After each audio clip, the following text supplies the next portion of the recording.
Assalamualaikum warahmatullahi wabarakatuh. Perkenalkan, nama saya Hendri Fahriansyah dari jurusan Agribisnis Fakultas Pertanian Universitas Riau.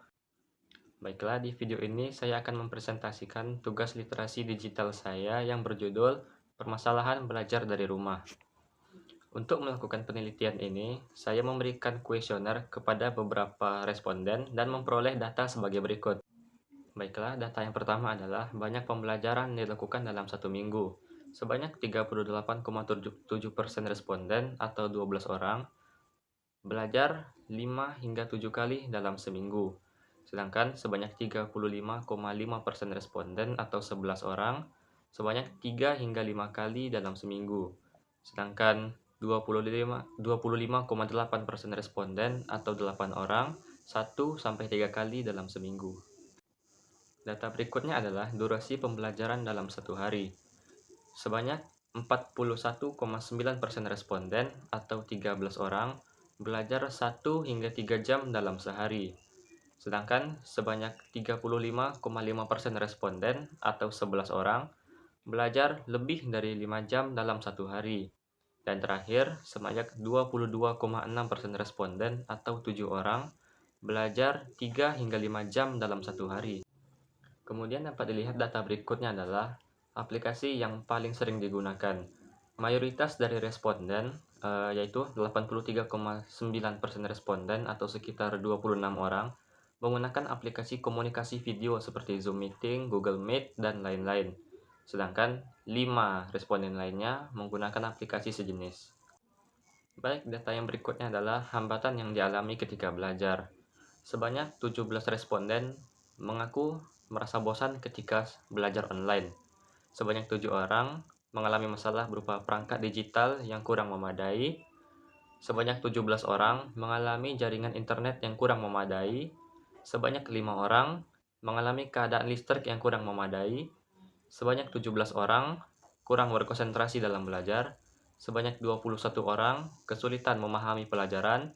Sebesar 11 orang sulit berinteraksi dengan teman atau dengan pengajar, dan sebesar 3 orang tidak mengalami kendala sama sekali, dan 2 orang lainnya mengalami kendala-kendala yang lain. Data berikutnya adalah dukungan atau bantuan yang diterima selama belajar dari rumah. Bentuk dukungan yang diterima adalah sebagai berikut. Sebanyak 5 orang responden mendapatkan bantuan berupa pinjaman buku. Sebanyak 7 orang mendapat bantuan berupa pinjaman laptop atau gadget lainnya. Sebanyak 20 orang mendapatkan bantuan paket data, dan sebanyak 12 orang mendapat bantuan berupa disediakannya akses aplikasi belajar secara gratis. Data yang berikutnya adalah pemahaman terhadap materi. Sebanyak 38,7% responden atau 12 orang mengaku kurang dapat memahami materi yang disampaikan. Sebanyak 35,5% responden atau 11 orang mengaku dapat memahami materi, namun menemui beberapa kesulitan dalam memahami materi tersebut. Kemudian, sebesar 12,9% responden atau 4 orang mengaku tidak dapat memahami materi yang diberikan sama sekali. Kemudian, yang terakhir, sebesar 12,9% responden lagi mengaku dapat memahami semua materi yang disampaikan dengan baik. Berikutnya, data kemudahan mendapatkan sumber belajar. Sebanyak 65,5% responden atau sebanyak 20 orang mengaku kesulitan dalam mendapatkan sumber belajar. Sedangkan 35,5% lainnya atau 11 orang mengaku tidak sulit untuk mendapatkan sumber belajar. Kemudian, data konsentrasi ketika belajar. Sebanyak 77,4% responden atau sebanyak 24 orang mengaku tidak dapat berkonsentrasi ketika belajar dari rumah. Sedangkan 22,6% lainnya atau sebanyak 7 orang mengaku dapat berkonsentrasi ketika belajar dari rumah.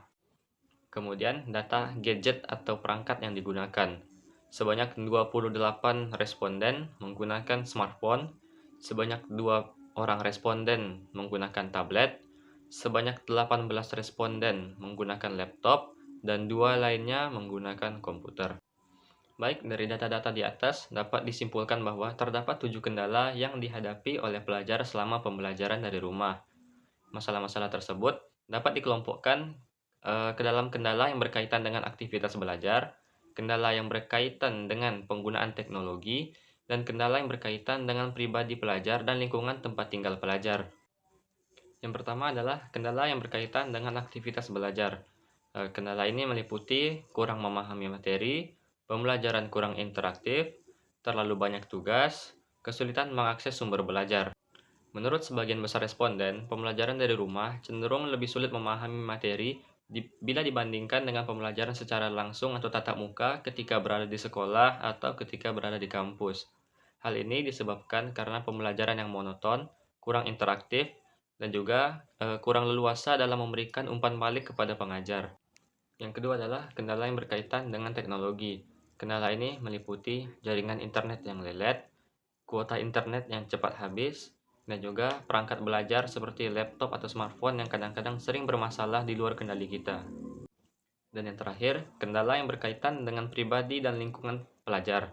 Kendala ini meliputi lingkungan belajar yang tidak kondusif, kurangnya motivasi dalam belajar, tidak fokus dalam belajar, dan besaran biaya yang harus dikeluarkan untuk belajar dari rumah.